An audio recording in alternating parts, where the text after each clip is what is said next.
When I moved to Kennett in 1944, I had two brothers who were living here, and they were members of the Presbyterian church here in Kennett, and so it was only natural that I would come here.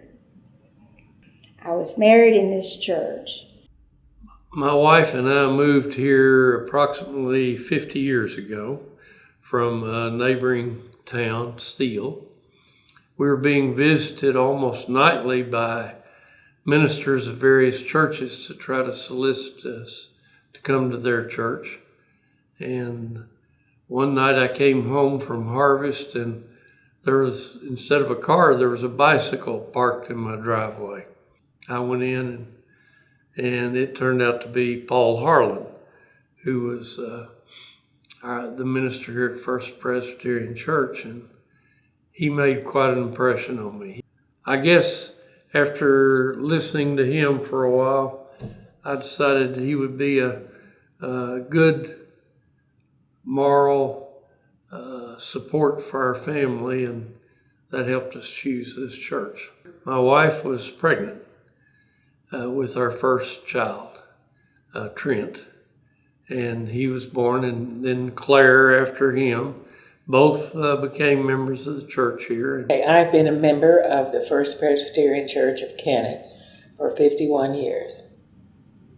Well, the first thing was because it was Presbyterian, and I've always been Presbyterian. And the Crows were Presbyterian members here, and we were very good friends of theirs. And also, they needed an organist at the time that we moved here. Fancy that. I've been a member for sure since 2018. I don't know, I just, it felt comfortable. The way everybody was so welcoming. Just the peace I felt when I was here. We were married, Cora was born into it. Ethan came with me.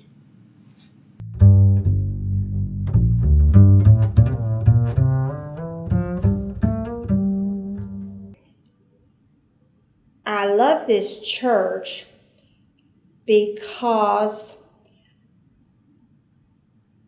it is so open to all. I feel that it's very open, and that I do feel that people feel comfortable here.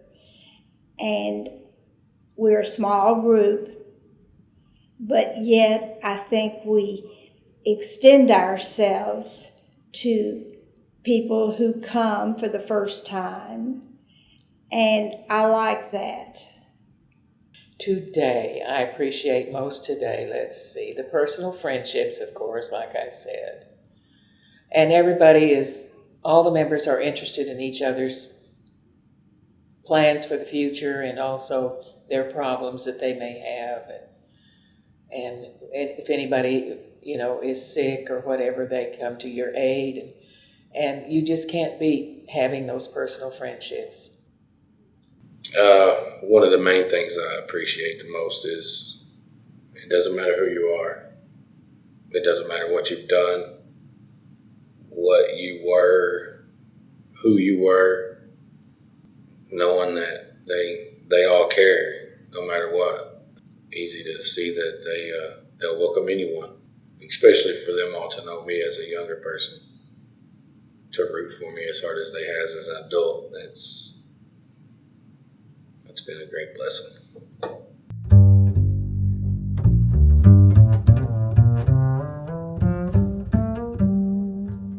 Stewardship, first and foremost, to me means dedicating part of your income to the church. I feel like that's a key part.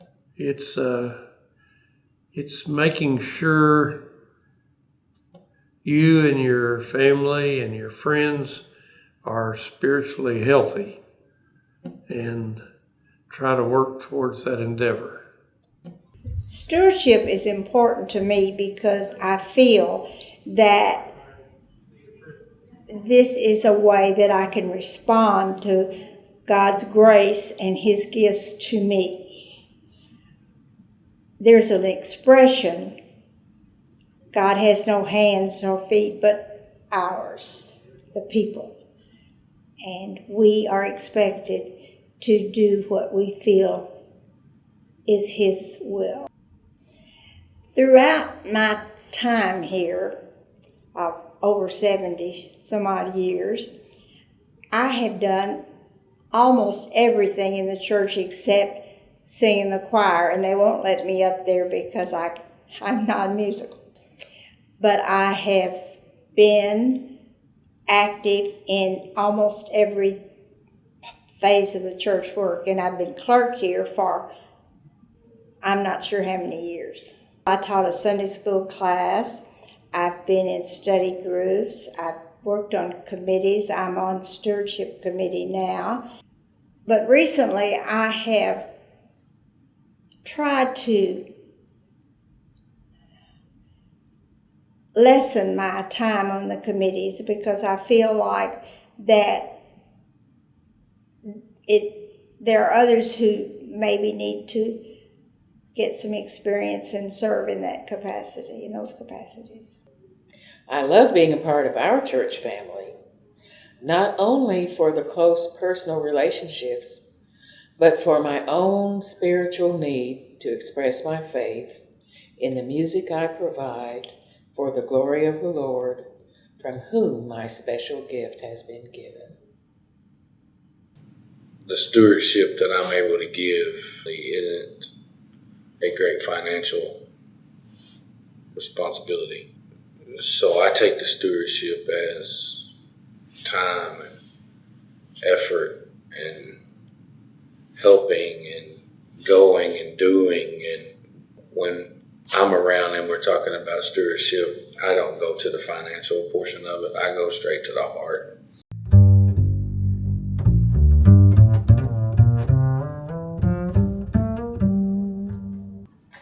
I just hope that the young people coming up will be able to keep going as we have kept it going, as my generation has kept it going, and be evangelistic throughout the community and attract people to come to our church, because we're great.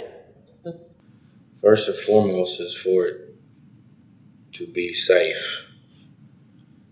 I mean, we need to figure out how to get more people in here. It's a great place to be.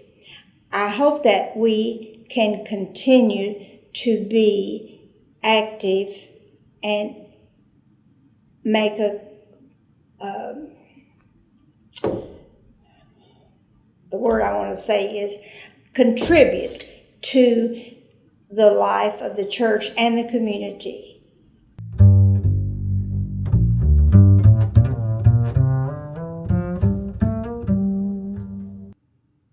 Well, of course, everybody highlights our music. It's quite well known, always has been since I came to this community.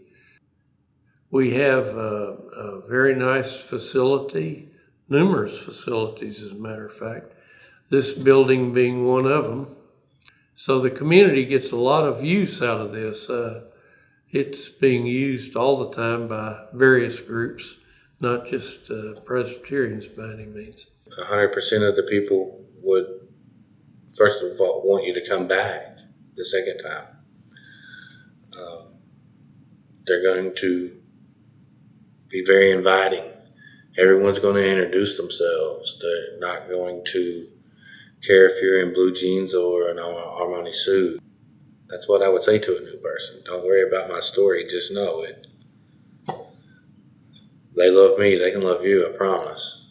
I don't know if there would be any more better advertisement than that. And it's not advertisement, though. It's the truth. And you just won't be disappointed. And we have a fabulous music program, so I just think you would miss out if you didn't come to First Presbyterian. Plus, we are the only church between here and St. Louis I know of that has a dome.